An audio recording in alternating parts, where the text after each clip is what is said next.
I'm just going to put this down and never touch it again.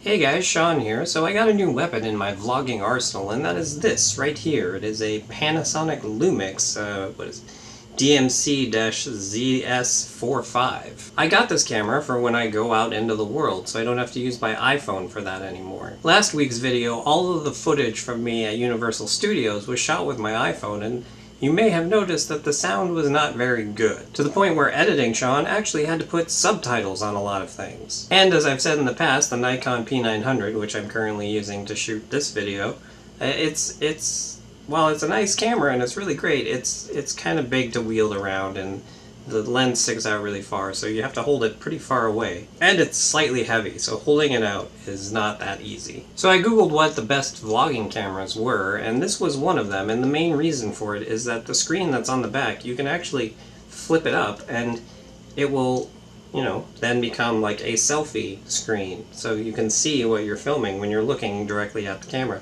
And also, one of the good things about that is it kind of creates like a shield for sound, so when you're speaking at it, it will, you know, the sound will actually kind of deflect off of the screen, and here's the microphone here, so that works really well. So I wanted to do something special for the inaugural use of this camera, so let's see what I ended up doing.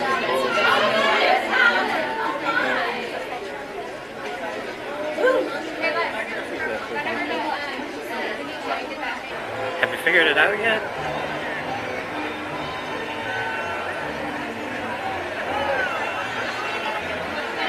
What about now? Ugh.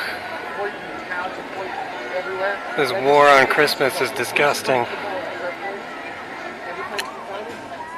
Ladies and gentlemen, boys and girls, for your safety and enjoyment, Mickey's Toontown is temporarily closed and will open again immediately following our evening fireworks spectacular. Please plan to visit Mickey's Toontown after the fireworks have concluded. Thank you. I thought it was shut down completely now, because they're getting rid of it. I'm actually going to head to California Adventure now, but I just wanted to get a shot of that. It's pretty incredible.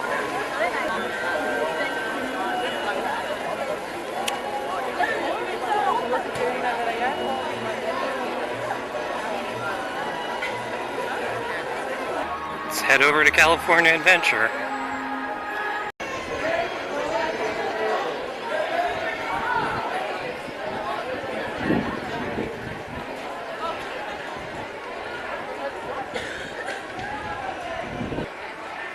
Freaking liberal California and their war on Christmas. We're gonna go to my favorite place in all of Disneyland.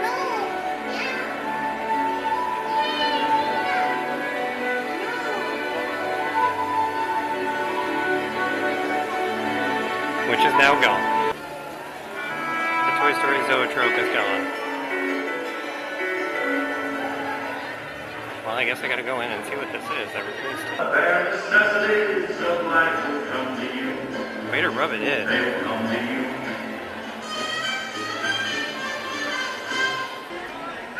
So they replaced the Zoetrope with a Anna and Elsa meetup. Apparently a lot of people have been going up to the girl that's standing at the Anna and Elsa meetup and saying, hey, what happened to the Zoetrope today? Because she was like, is it Toy Story Day or something? Because I've heard that like 30 times today. The ironic thing is she looked a lot like Kristen Bell, and I wonder if that's why they put her there. Oh, and also, as I walk into the dark, nah. If you can't tell, so my last name's Blue, so the bare necessities is the bane of my existence. They had to play it while I was in there. Remember Bug's Life? It's the only place where it still exists. So since I'm an adult, and I have been for a while now in theory, Cars is my least favorite Pixar movie ever. Because it's made for children, which I understand. But that being said,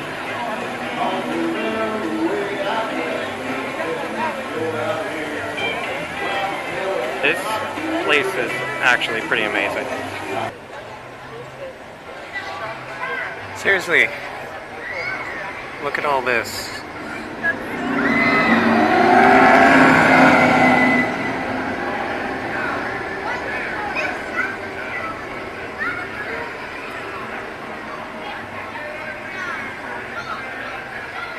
This is just amazing what they can do.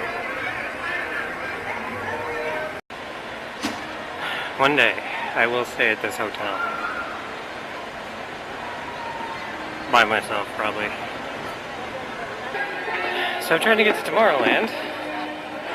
I was just gonna take the train, but apparently it closed down in January, so just missed it. Cutting through shops on Main Street. Hooray! Pizza Port! I'm sure it's super busy. So the fireworks show is going.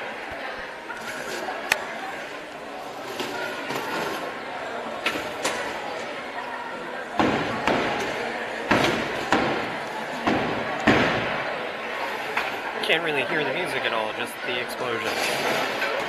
Also, pizza for BB-8 cup. I have an R2 cup, so I had to. Wow. Wow. Okay. So in the old Captain EO / Honey I Shrunk the Audience / whatever else has been here area, they have a thing now called Star Wars Path of the Jedi. I have no idea what this is. So that was basically just like a edit of all 7 of the Star Wars movies. Just to kind of tell the story of the entire, all 7 Star Wars movies. It was, and then there were, you know, like flashing lights and the seats moved and stuff like that. It was cool. I mean, if you're a hardcore Star Wars fan, go see it. Apparently now Interventions is the Star Wars launch bay, so let's see what this is about.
I'm Kathleen Kendall, and I'm the president of the movie school.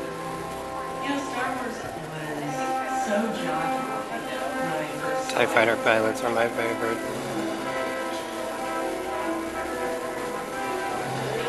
it opened the world to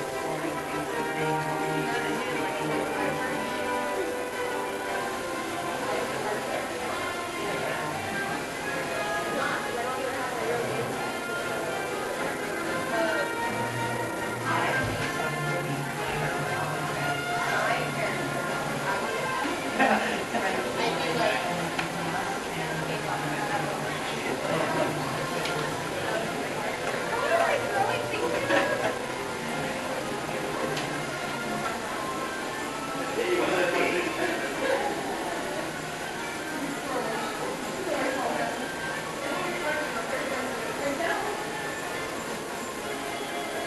Alright, so I'm leaving now, but here's the deal.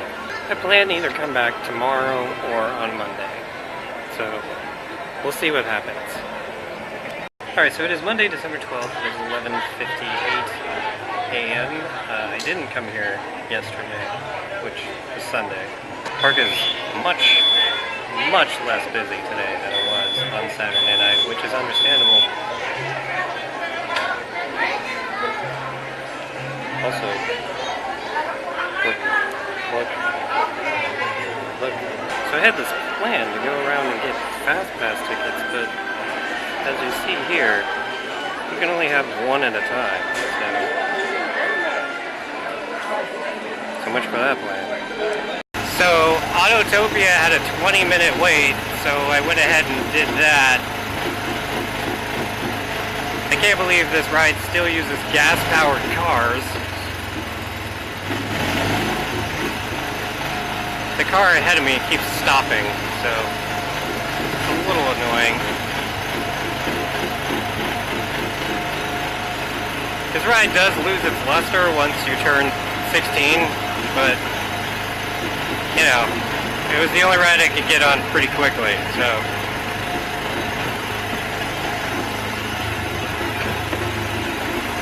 Remember when they used to have the Autotopia but with boats? I don't know what it was called, but it was basically the same ride, but it was just boats. This car is really small, and my legs are hurting quite a bit.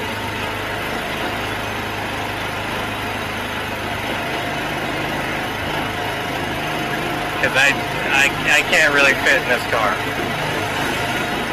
It's like a Mini Cooper.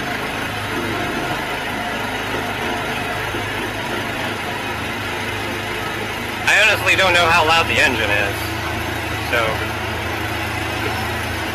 you might not be able to hear me.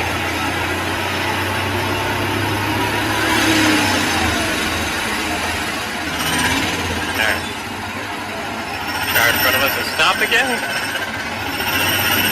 They keep looking back like I don't understand what they're planning.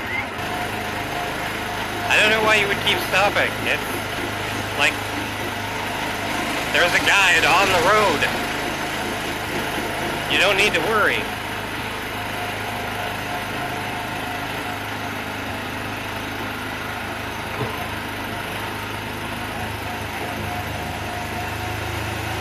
Okay, I'm reaching the end. So, I'll see you in a bit. Tomorrowland Autotopia. This is the most accurate part of this ride.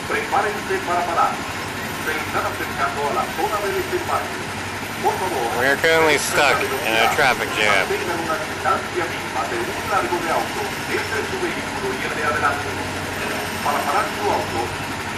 Perfect simulation. My car died.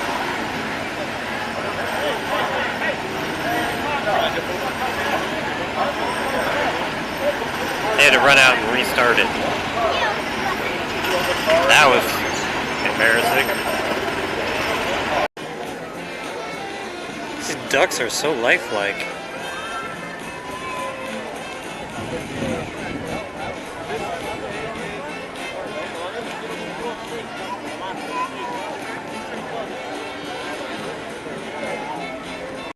My God. I actually found a place that, like, is pretty deserted. Let's get a quick update. Let's see, my Autotopia car broke down, and then it took like 3 minutes for them to get it started again. I then went and rode Mr. Toad's Wild Ride because I haven't ridden that in 25 years. That ride is insane because it ends with you in hell. Literally in hell. It's a children's ride that ends in hell. It's amazing. Then I went and ate in the German little restaurant in Fantasyland. Then I went back to Tomorrowland, got a Fast Pass for a Hyperspace Mountain, which is good from like 7:50 to 8:50, so that's like still 4 hours from now. Then I rode Star Tours, it looked a little something like this. Attention, the current security threat has been raised to level 5. With your Majesty, I suggest we run a diagnostic of the shield defenses. Make sure your seatbelts are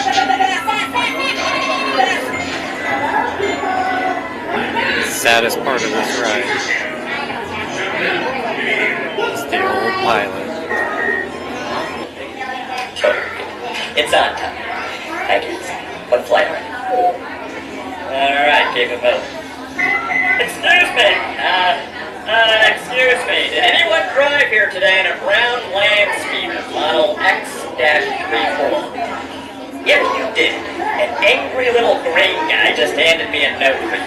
It says, "Parked in my space you are. Have you towed? I will." Okay. Yeah. You would not believe what some humans tried to get away with. The other day, a woman tried to waltz past me with 2 cinnamon buns in her hair. Everyone knows there's no food allowed past this point. That Patrick Warburton robot, I absolutely love him.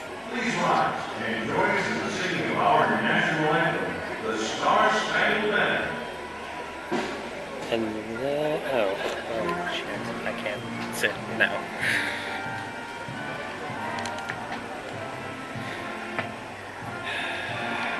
They're playing the national anthem, so I can't remain seated. So where was I? Right, if you don't know, Star Tours now is randomized. The first planet you go to is random, and then the hologram that you have in the middle is random, and then the planet that you land on is random. So yeah, this time it was Tatooine, Admiral Akbar, and Naboo. Then I got on Buzz Lightyear Astro Blasters. This was my score.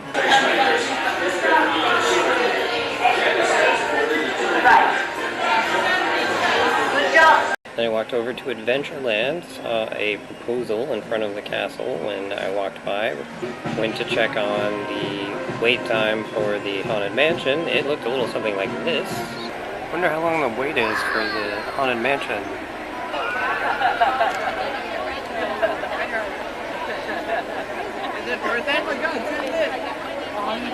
That's now almost 2 hours. That's not happening. And now I'm headed towards California Adventure. See what I can do there for a few hours until I come back to ride Hyperspace Bus.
Goofy just like took off. That's right.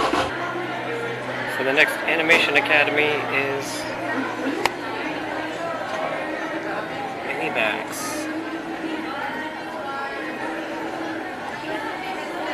So 3 circles in a line. Here's the Bugs Life land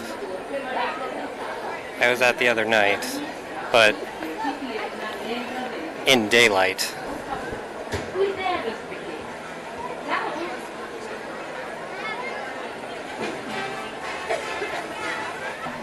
Christmas ornaments. And I do like how the lights are these fireflies with the cones on their back ends.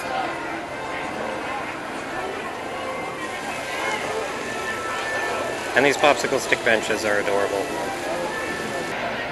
Let's just see how fast California Screamin' goes when it goes by.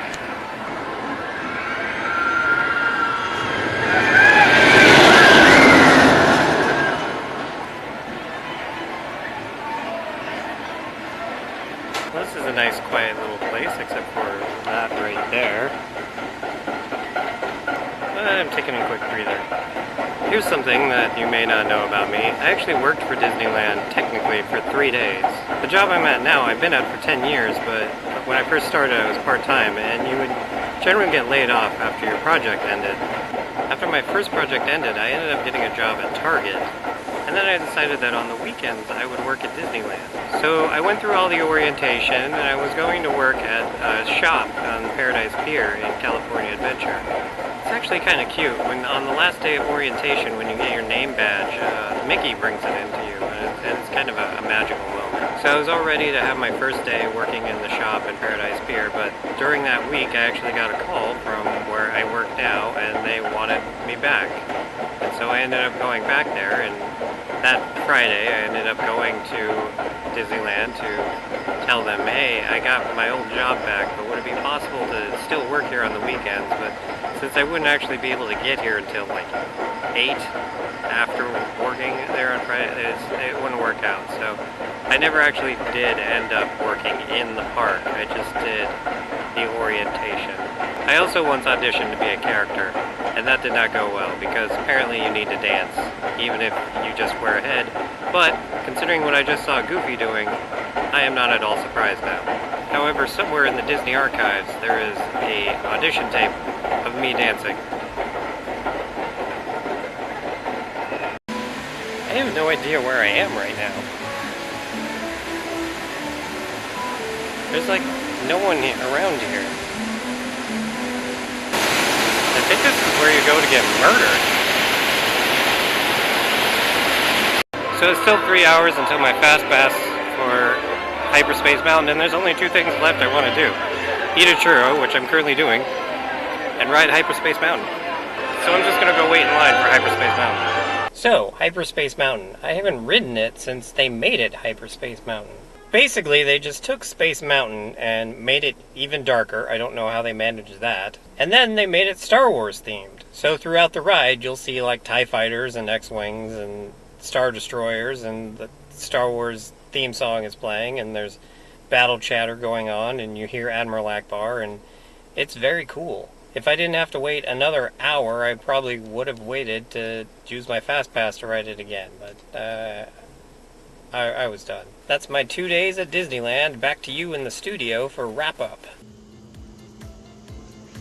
Back to you in the studio? Where's the studio, and who's you? Oh, there's a note on the iPad. The studio is where you are right now and where you've always recorded from. Okay? You is you. Okay. So then, who was that in the video? That was Field Reporter Sean. Oh, come on. Really? Another Sean? So that Sean is different from me? Then who am I? That is not important right now, and that will be answered at a later time. Oh, that's cryptic. What is important is, what are your final thoughts on the Panasonic Lumix? Oh. On this. It's on the monopod right now. What did I like about using the Panasonic Lumix for the 2 days I was at Disneyland? Well, first off, the flip-up screen is just absolutely great when you are recording yourself. It makes it very easy to see what you're filming. The image quality is great, and it's very portable. While it's not super thin, it's very light. I was able to keep it in my pocket pretty much the entire time when I wasn't using it. So what are the downsides? Well, first off, in low light situations, there's only a flash, so that only works for picture taking and not necessarily video taking. And the number one biggest negative thing about it, as you saw in all of the footage I took, well, actually, as you heard in all of the footage I took, the microphone is not that good. It picks up way too much of the surrounding sound, and when it does that, it makes the sound that you're trying to record not sound that good. So as far as trial runs go, this did not go all that well, especially because of the sound. However, this was my first time using this camera, and there's probably plenty of things I could do to improve the quality of the sound. I just have to have cameraman Sean toy around with it. You mean like how I toy around with your mom? You had to see that one coming. I've gotta get rid of that guy. Good luck with that one, pal. We'll figure this all out for next time when we send, I guess, field reporter Sean out to whatever it is he goes to. And so, with that, have a good however long it is until you watch my next video.